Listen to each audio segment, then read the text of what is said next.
cáncer de tiroides. Primeramente tenemos la anatomía que ya hemos visto el anterior día. De todas maneras, un breve repaso. Ya sabemos que la glándula tiroides, que corresponde al sistema endocrino, que está localizado a nivel de la mitad del cuello. Pesa unos 20 gramos en la mujer y unos 25 gramos en el hombre. Está localizado debajo del cartílago tiroides, adosado a su cara anterior, y está conformado por dos lóbulos, uno derecho y otro izquierdo, unidos por el istmo, de donde va a emerger un otro lóbulo, que es el lóbulo piramidal, que no es constante. Esta glándula tiroides tiene una cara anterior, una cara posterior y lateral. La cara anterior está en relación con los músculos esternocleidomastoideo y esternotiroideo, en la parte media, que tienen su rafe. Por la parte posterior va a estar en relación con la parte inferior de la laringe y de la faringe, y también con el esófago. Lateralmente va a estar en relación con el paquete vasculonervioso del cuello, formado con la arteria carótida, la vena yugular interna y el nervio vago. Debemos indicar que también lateralmente tiene relación con los nervios laríngeo recurrente y el laringe superior, su ramo externo.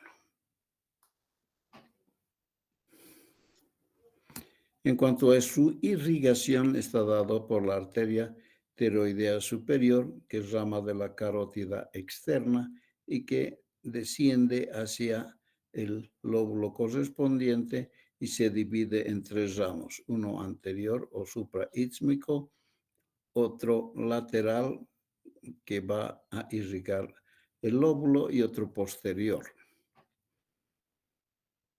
Tenemos luego la arteria tiroidea inferior, rama de la subclavia.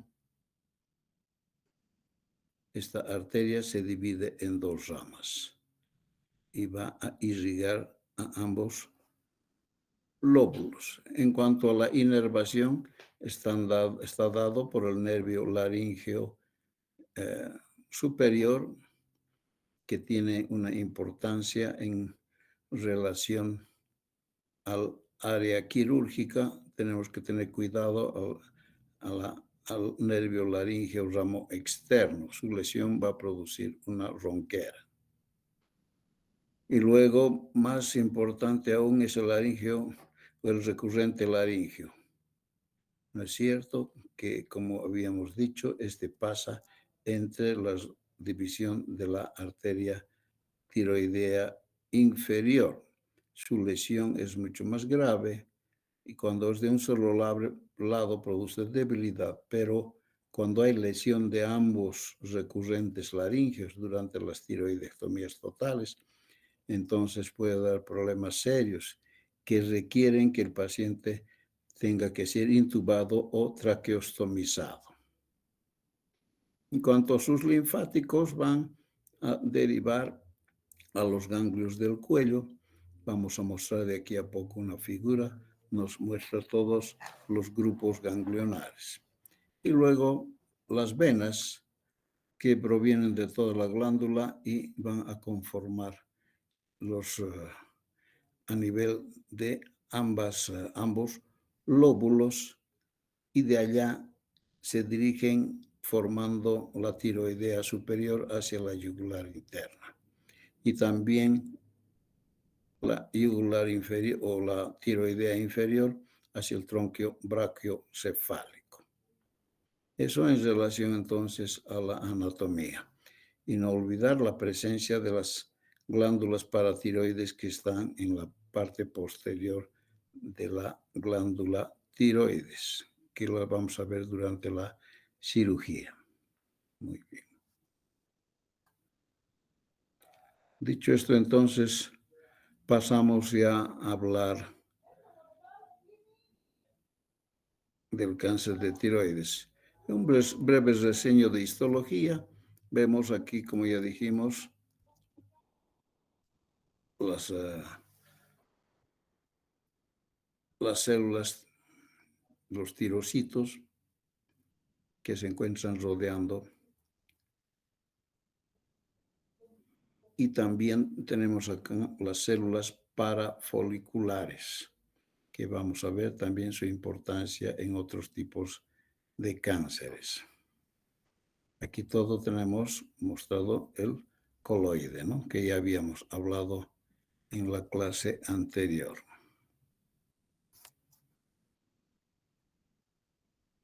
Bien, en cuanto a la epidemiología del cáncer de tiroides, representa 1% de todas las neoplasias y 90% de los cánceres endócrinos. Y el 0.2% de las muertes por cáncer, ¿no? Como ven, muy bajo. Predomina en el sexo femenino. En el hombre, la posibilidad de que un nódulo sea maligno es de 3 veces mayor que en el sexo femenino. Va a aumentar la malignidad en menores de 20 años y en mayores de 60.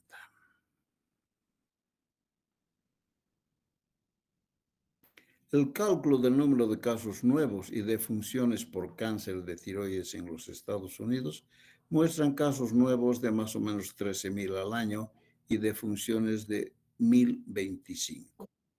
Se presenta por lo general como un nódulo frío en la gammagrafía. La incidencia global de cáncer en un nódulo frío es de más o menos 12 a 15%, pero es más alta en menores de 40 años y en los que presentan calcificaciones en la ecografía.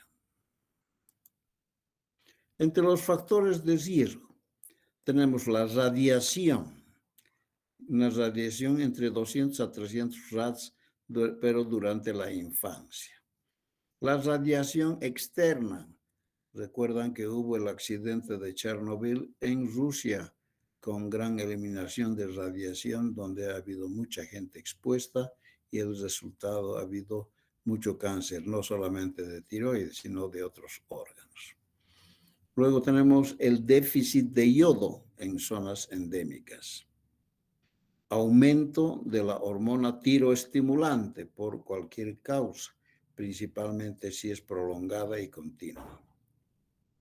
Antecedentes familiares y oncogenes, como son el síndrome de Gardner, enfermedad de Cowden, síndrome de Peutz-Jeghers, ataxia telangiectásica y carcinomas papilares.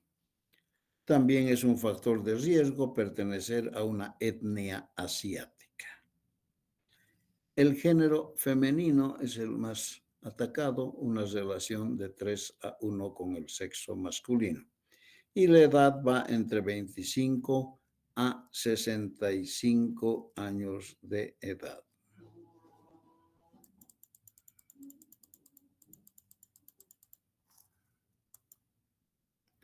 Las bases genéticas para el cáncer de tiroides. Tenemos para el carcinoma papilar de tiroides un reordenamiento RET y PTC en el más o menos 80%. Va a haber mutaciones puntuales en el RAT y en el BRAF. Para el carcinoma folicular de tiroides, el reordenamiento del PAX y el 8-PPAR en un 30%. Las mutaciones puntuales en el RAS, 40%. Y en los carcinomas medulares hay una transmisión hereditaria autosómica dominante de tipo familiar, lo que se denomina como síndrome de neoplasia endocrina múltiple de tipo 2A y tipo 2B.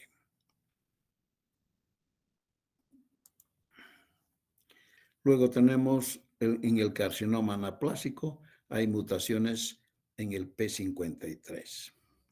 Luego tenemos el carcinoma medular de tiroides con mutaciones puntuales a nivel del red. Y luego entramos en la clasificación del cáncer de tiroides. Este va a ser principalmente cánceres diferenciados, como ser el papilar, el folicular y el carcinoma de células de Hartle. Luego tenemos el cáncer medular,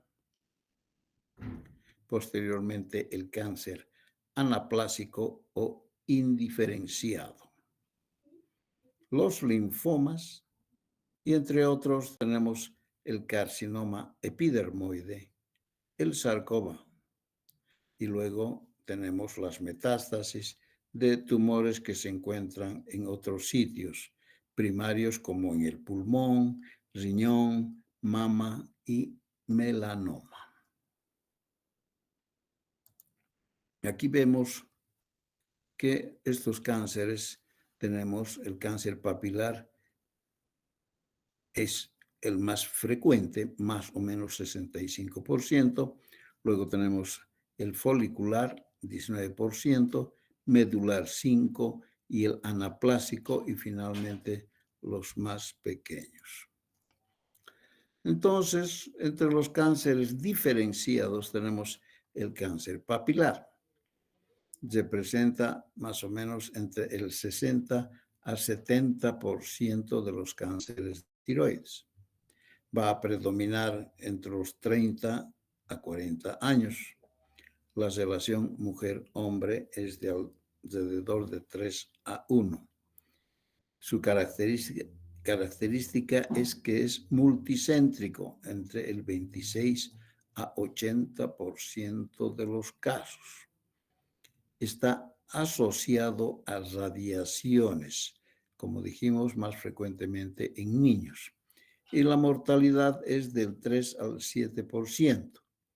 Y esta mortalidad aumenta en mujeres mayores de 50 años y en varones mayores de 40. Es el tumor de menor agresividad y de menor mortalidad.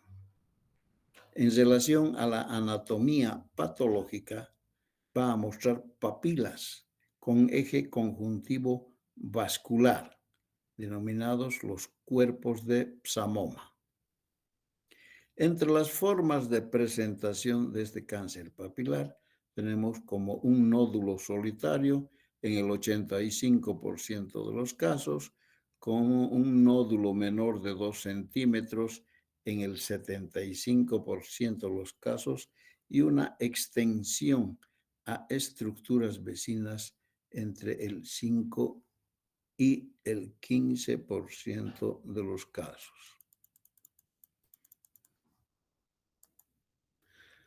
Este cáncer papilar tiene vías de diseminación, de las cuales la importante es la diseminación linfática y va a diseminar a los ganglios del cuello, o sea, ganglios cervicales hasta en un 35%.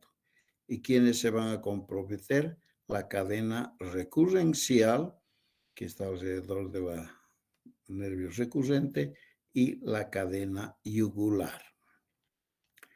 La diseminación hemática ya es más rara y cuando lo hace será hacia el pulmón, al cerebro o al hígado en un 1%. La extensión de la tumoración localmente es rara. Vean ustedes, la sobrevida global a 5 años es del 92%, a 10 años el 89% y a 20 años es un 83%. O sea, estamos hablando de un gran pronóstico. La extensión a ganglios linfáticos nos va a indicar mal pronóstico. Vean ustedes aquí en las imágenes, durante la ecografía, tenemos en el cáncer papilar una imagen típica de metástasis ganglionar, mostrando los nódulos como ven aquí en la figura, hipoecogénicos y redondeados. También se va a ver aquí en esta figura nódulos heterogéneos ovalados con microcalcificaciones, como pueden ver ustedes en la parte central del nódulo. Y finalmente, las lesiones quísticas, que van a presentar proyecciones papilares desde la pared. Aquí se ve muy bien cómo está proyectándose esta proyección papilar hacia la parte central.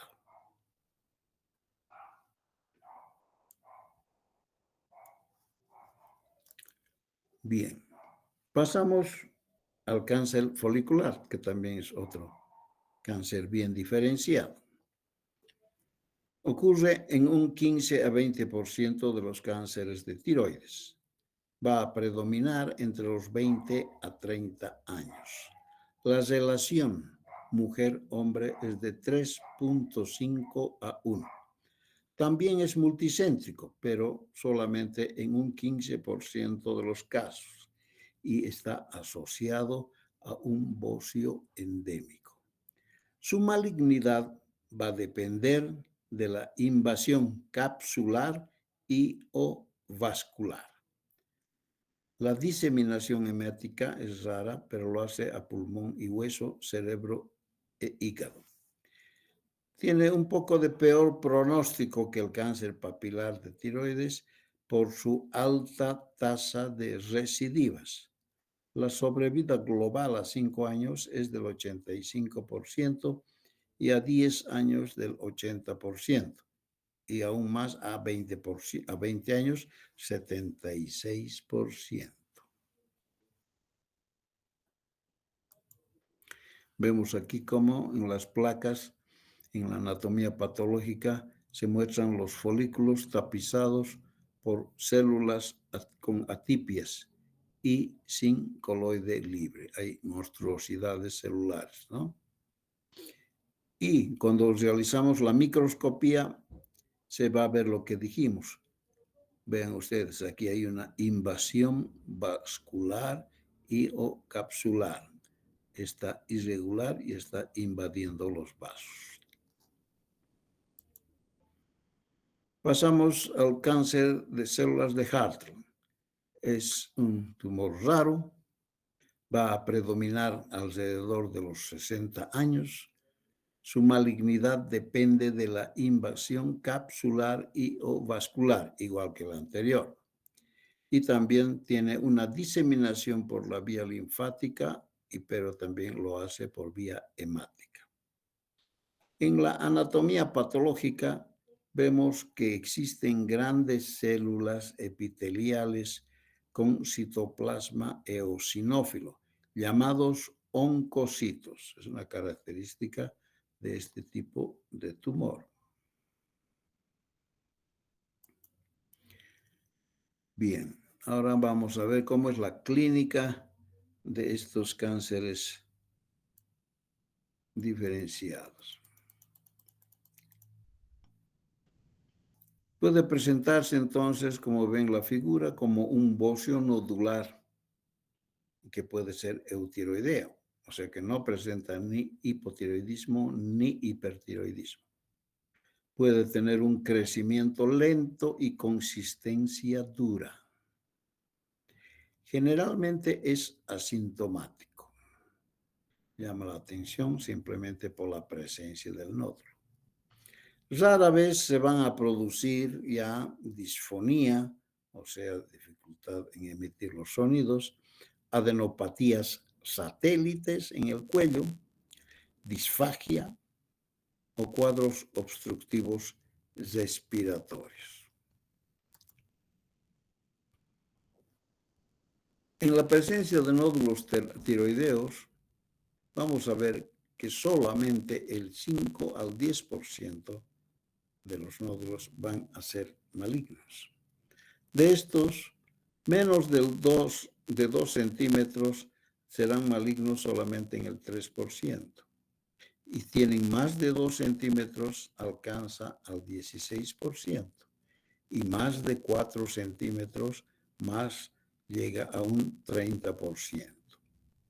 Lo importante es que todos los nódulos mayores a 1 centímetro, que sean palpables o no, deben estudiarse. Este es el mensaje importante del nódulo tiroideo. Entre las manifestaciones clínicas, entonces, nosotros vamos a indicar que tienen criterios de malignidad cuando el paciente presenta fuera del nódulo, se presenta con disfagia. Hasta un 27.3% indica malignidad. Cuando hay dolor, hasta un 21.7%. Cuando hay disnea, en el 7.7%, y disfonía en el 0.7 a 7%.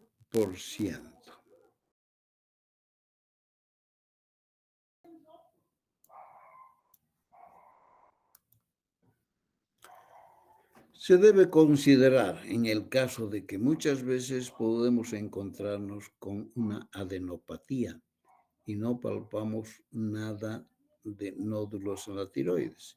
Entonces se puede pensar en un microcarcinoma de tiroides, el cual se manifiesta de esta manera. Pasamos al cáncer medular. Este cáncer se origina en las células parafoliculares. Esto les decía cuando hablábamos de histología, ¿no? En las células parafoliculares que son secretoras de calcitonina y corresponden al sistema APUD y van a conformar los tumores neuroendocrinos. Representan el 5 al 10% de los cánceres de tiroides. No existe predilección por ningún sexo y generalmente se presentan en forma bilateral. Es más agresivo que los cánceres diferenciados que ya hemos visto, pero menos agresivo que el anaplásico. La diseminación es también linfática y hemática y puede ir también al pulmón, al hueso y al hígado. Entre las formas de presentación clínica, vamos a ver que puede presentarse como un bocio nodular eutiroideo. Puede tener un crecimiento lento y es generalmente asintomático. Va a tener una alta frecuencia de metástasis cervicales, disfonía. Puede presentar diarrea acuosa hasta en un 30% de los pacientes y un rash cutáneo hasta en un 10%. También puede acompañarse del síndrome de Cushing por la producción ectópica de hormona ACTH. Esto es más raro. La clasificación del carcinoma medular de tiroides. Este puede ser esporádico, hasta en un 80%, se encuentra en la cuarta década de la vida, o puede presentarse en forma familiar en un 20%, a edades de la segunda y tercera décadas de la vida. Y como dijimos, está asociado a los síndromes de neoplasia endocrina múltiple de tipo 2A y 2B. En caso de ser de tipo 2A, este cáncer medular de tiroides se va a asociar con el feocromocitoma y con el adenoma paratiroideo. En cambio, en el síndrome de neoplasia endocrina múltiple de tipo 2B, este cáncer medular se asocia con feocromocitoma y con neuromas cutáneos múltiples y un hábito marfanoide.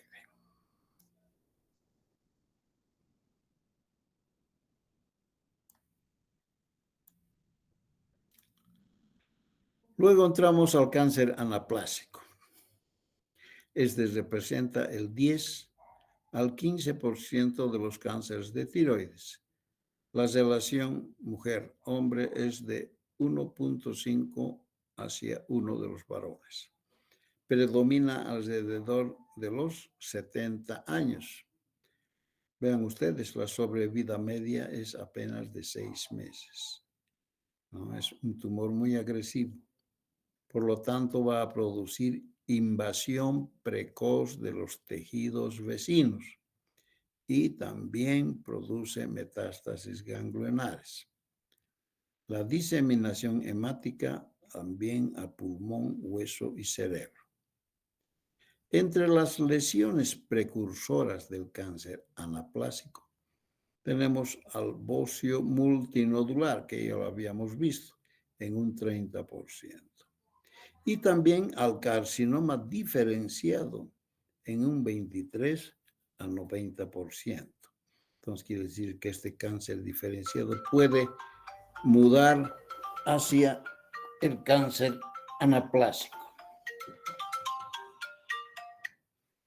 ¿Aló? Sí, buenas noches. Sí, ¿va a ir a la consulta? Ya. No, yo voy a ir, como les dije, el horario que les dije, ¿no?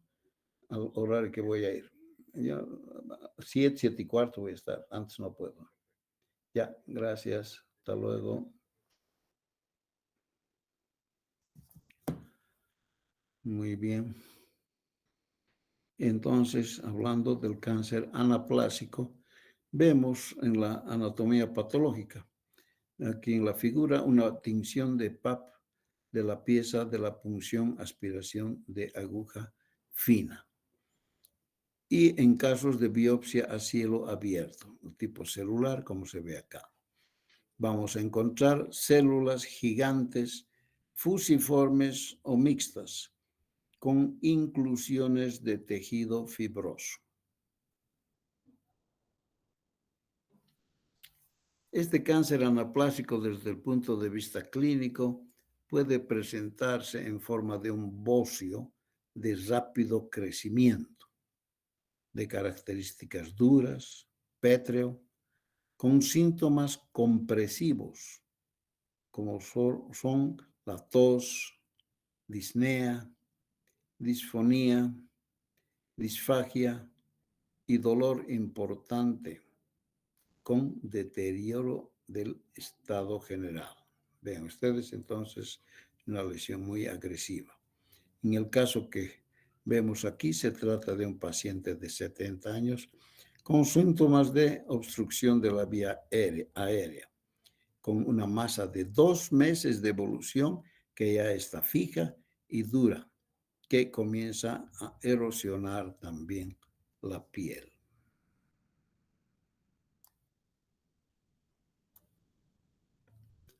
Luego tenemos el linfoma, otro tipo de tumor que representa el 2 al 4% de los cánceres de tiroides. Presenta un leve predominio en mujeres y en mayores de 55 años. Se asocia a tiroiditis de Hashimoto. Va a infiltrar estructuras vecinas. La diseminación hemática y linfática se produce también a ganglios cervicales. Está asociado en linfoma no Hodgkin de células B y en las de tipo MALT. En la anatomía patológica vamos a ver entonces los linfocitos de núcleos grandes y citoplasma escaso. Y está en la biopsia de cielo abierto. En la clínica podemos encontrar, como en este caso, mujer, vean, de 81 años, con un agrandamiento tiroideo reciente, que había tenido un bocio desde los 40 años y recibido tratamiento hormonal para inhibir el crecimiento glandular. 4 meses antes desarrolló un agrandamiento indoloro progresivo con disfagia, ¿no? Entonces vean puede presentarse de esta manera. El diagnóstico del cáncer tiroideo. Vamos a tener elementos de alta sospecha de clínica de malignidad en casos de una historia familiar de cáncer medular o síndrome de neoplasia endocrina múltiple. Cuando hay un crecimiento rápido, cuando está fijo a estructuras adyacentes, cuando está asociado a adenopatías y cuando existen datos de parálisis de las cuerdas vocales.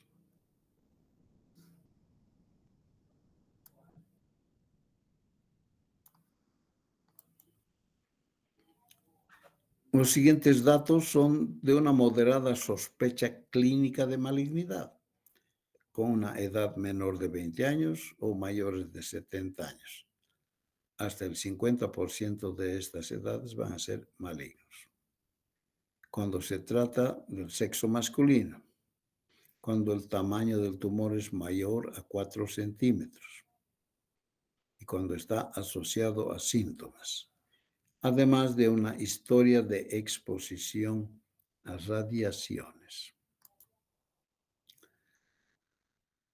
Siempre hablando del diagnóstico, el examen físico es importante.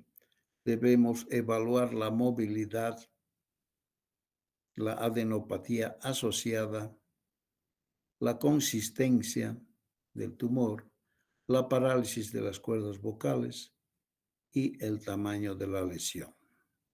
En el laboratorio es importante el dosaje de hormonas tiroideas T3, T4 y de la TSH u hormona estimulante del tiroides, así como de la tiroglobulina y la calcitonina. También solicitaremos anticuerpos antitiroglobulina. Esto no va a distinguir benignidad o malignidad, simplemente va a ayudar. La punción con aguja fina también informa sobre la citología del nódulo. Este método es sencillo, es económico y seguro, generalmente sin complicaciones, y con una sensibilidad del 65 a 95% y una especificidad del 70 al 100%. El método está limitado en el cáncer, para el cáncer folicular. Esta punción aspiración con aguja fina puede producir complicaciones, aunque muy rara vez. Estas pueden ser la siembra de células tumorales en el trayecto de la aguja, en el 0.14%. Puede haber hematoma porque ha habido sangrado. También podemos haber pasado la glándula tiroides y haber penetrado en la tráquea. Puede producir infección. Y entre las contraindicaciones tenemos problemas hemorrágicos.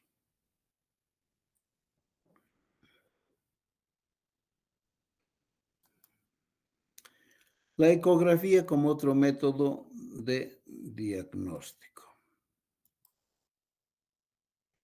Define la morfología de los nódulos únicos o múltiples mayores de 2 milímetros.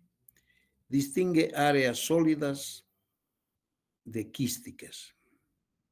Es útil para guiar la punción con aspiración con aguja fina y esto va a aumentar la sensibilidad a más del 98%. No va a determinar malignidad ni benignidad.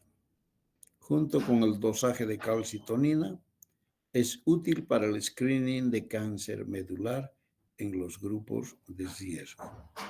La desventaja es que es operador dependiente.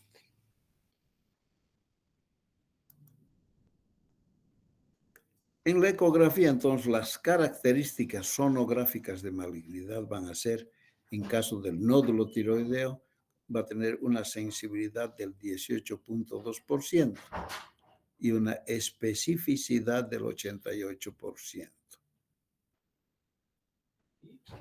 El nódulo vamos a ver que sea un nódulo sólido, a la ecografía hipoecogénico y va a presentar microcalcificaciones, además de tener una hipervascularidad, va a estar bien irrigado.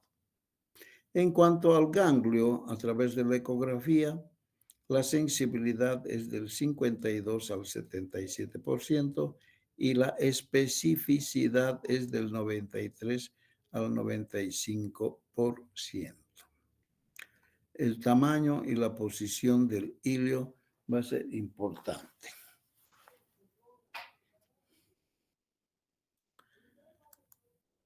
Con estos métodos, entonces, podemos hacer una clasificación del TIRADS, como ya habíamos dicho.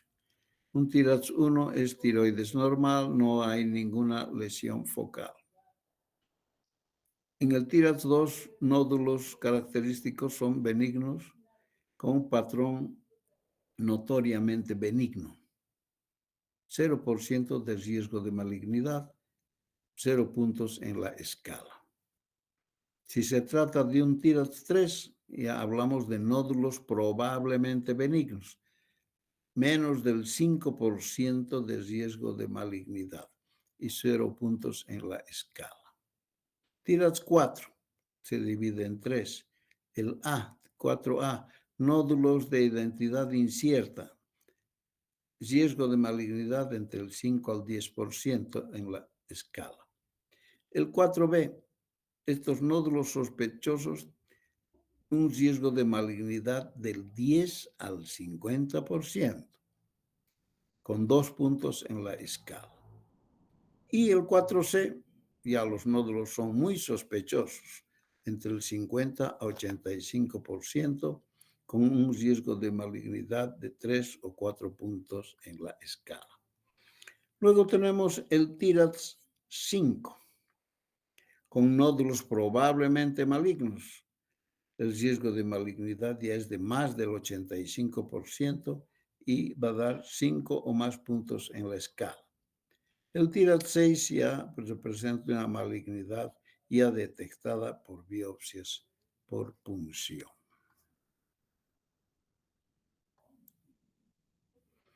Continuando con el diagnóstico, también podemos tener otros métodos como son la cintilografía, que va a definir las células funcionantes de las no funcionantes. Va a distinguir los nódulos en calientes, aquellos que van a captar toda la sustancia de contraste, fríos los que no captan y tibios que casi no existen.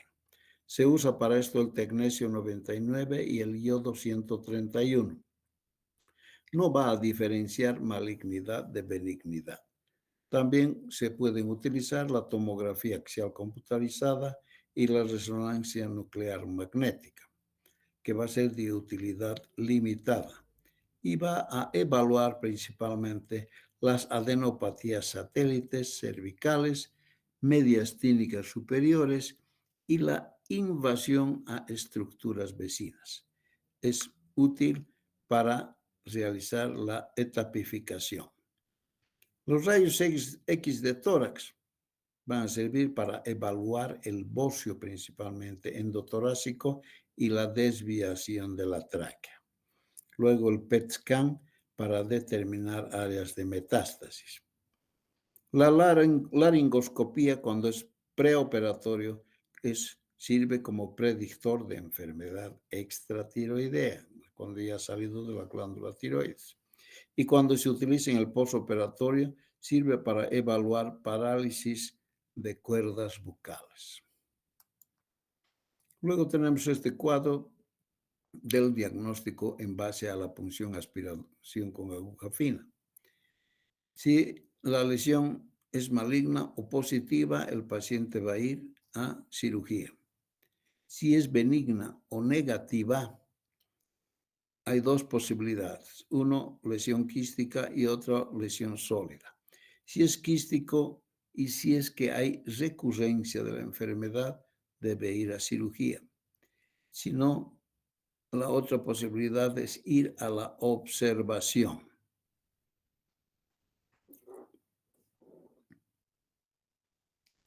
Luego tenemos la lesión sospechosa o indeterminada.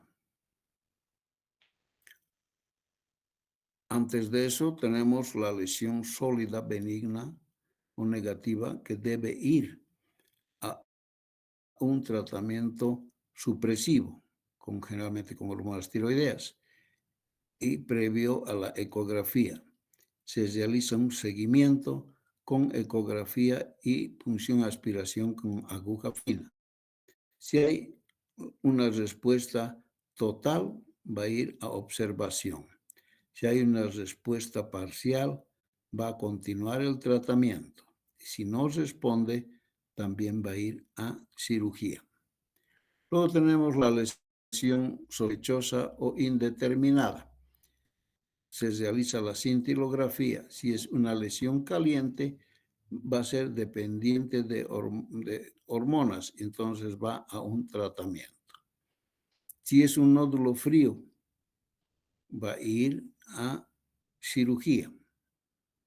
Generalmente, en estos pacientes que han ido a la hormonoterapia supresiva, se realiza el seguimiento, como habíamos dicho, y en las respuestas parciales continúa la observación y en las que no responden van a cirugía.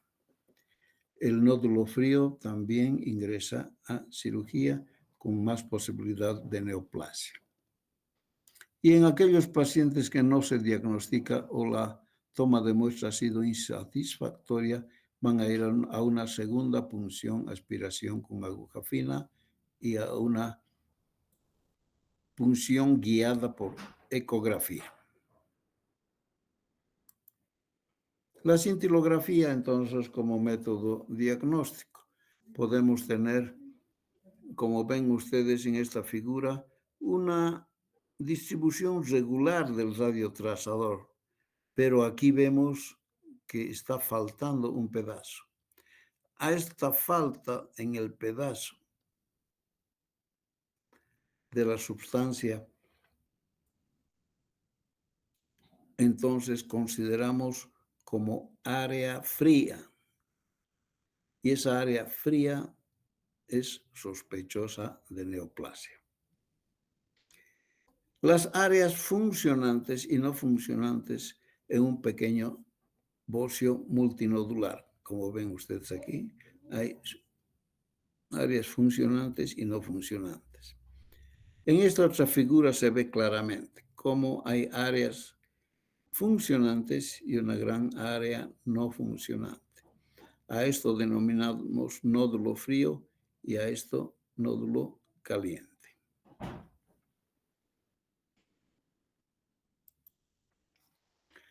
El otro estudio de tomografía y rayos X de tórax, como habíamos dicho, sirve para evaluar la diseminación de la enfermedad, como en este caso puede haber invasión de la tráquea por un cáncer recurrente.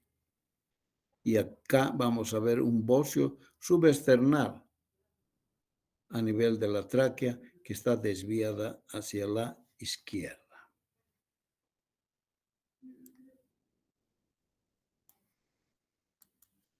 De esta manera realizamos la estadificación en base al tumor, nódulo y metástasis. TX. No se obtienen mínimos requerimientos para evaluar un tumor primario.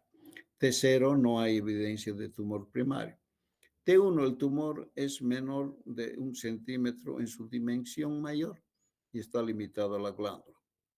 T2. Tumor mayor de 1 centímetro, pero menor de 4 centímetros en su dimensión mayor. T3. Tumor de más de 4 centímetros y limitado a la glándula. Y el T4 es un tumor de cualquier tamaño que ya se ha extendido más allá de la cápsula de la tiroides, entonces ya ha salido de la glándula. En X no hay requerimientos mínimos, N0 no hay ganglios metastásicos y N1 puede haber N1A con metástasis en el mismo lado donde se encuentra el nódulo o puede ser N1B cuando hay metástasis bilaterales en la línea media o contralaterales, tanto en cervix como en mediastino. Y el factor M o de metástasis. En MX no hay requerimientos mínimos, M0 no hay metástasis y el M1 presenta metástasis a distancia. Entonces, los estadios vamos a clasificar en el cáncer papilar folicular tomando en cuenta la edad en menores de 45 años y en mayores de 45 años.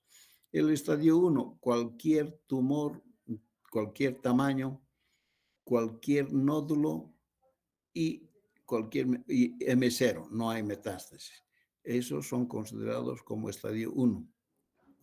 Si es en mayor de 45 años, estadio 1 será con un tumor T1, N0 y M0. El estadio 2, cualquier tamaño de tumor, de nódulo, pero ya tiene metástasis a distancia. Estadio 2 en menores de 45. Y en mayores de 45 será un T2, T3, N0, M0. El estadio 3 no existe en el menor de 45 años y el mayor de 45 presenta un tumor grande, T4, N0, M0. Puede haber entonces también cualquier T, N1, M0. En el estadio 4 no existe en el menor de 45 años, siendo el mayor de 45 años cualquier tumor y cualquier nódulo, pero con metástasis a distancia. Ese es un estadio 4 en el cáncer papilar folicular. En el medular, estadio 1 es el T1, N0, M0. Un estadio 2 será un T2 a T4, N0, M0. En el estadio 3, cualquier T con nódulo 1 y metástasis negativa. Y el estadio 4, cualquier T, cualquier N, ya con metástasis a distancia.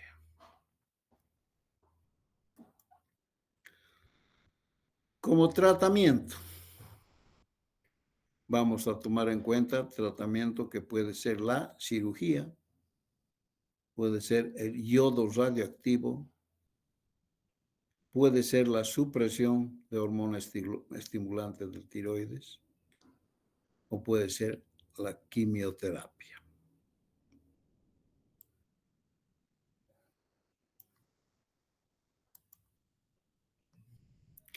Indicaciones, entonces, ya del tipo de cirugía. Eso vamos a dejar ya para el día de mañana, para no interrumpir en la mitad del manejo quirúrgico del cáncer de tiroides. Muy bien, jóvenes, entonces mañana nos veremos a la misma hora para concluir este tema. Muchas gracias y hasta mañana. Hasta mañana, doctor. Hasta mañana, doctor.